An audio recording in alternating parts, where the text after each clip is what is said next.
नमस्कार, आपण बघत आहात सिटी न्यूज. वर्धा जिल्ह्यातील मोरांगणा अर्थात खरांगणा येथे अज्ञातांनी एटीएम फोडल्याची धक्कादायक घटना समोर आली आहे.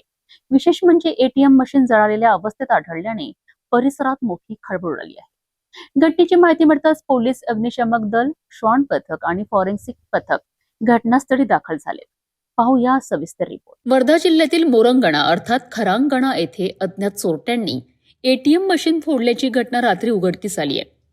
घटनास्थळी एटीएम मशीन जळालेल्या अवस्थेत आढळल्याने परिसरात एकच खळबळ उडाली आहे.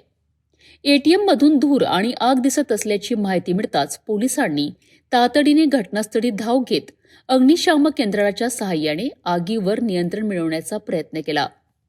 त्यानंतर अग्निशामक दलाच्या पथकाने घटनास्थळी पोहोचून आग पूर्णपणे विझवली. घटनेची माहिती मिळताच अप्पर पोलीस अधीक्षक सदाशिव वाघमारे, उपविभागीय पोलीस अधिकारी वंदना कारखेले तसेच खरांगणा पोलीस ठाण्याचे ठाणेदार यांनी घटनास्थळी भेट देऊन पाहणी केली. तपासासाठी श्वान पथक आणि फॉरेन्सिक पथकालाही पाचारण करण्यात आले. घटनास्थळावरील पुरावे संकलित करण्यात येत असून एटीएम फोडण्यामागील आरोपींचा शोध घेण्याकरिता पोलिसांनी स्वतंत्र तपास पथके तयार केली आहेत. या प्रकरणाचा सर्व बाजूंनी तपास सुरू असून आरोपींचा शोध युद्ध पातळीवर सुरू आहे.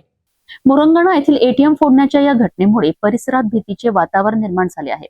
या प्रकरणातील आरोपींचा शोध घेण्याकरिता पोलीस विविध दिशांनी तपास करीत असून लवकरच या घटनेचा उलगडा होण्याची शक्यता व्यक्त केली जात आहे.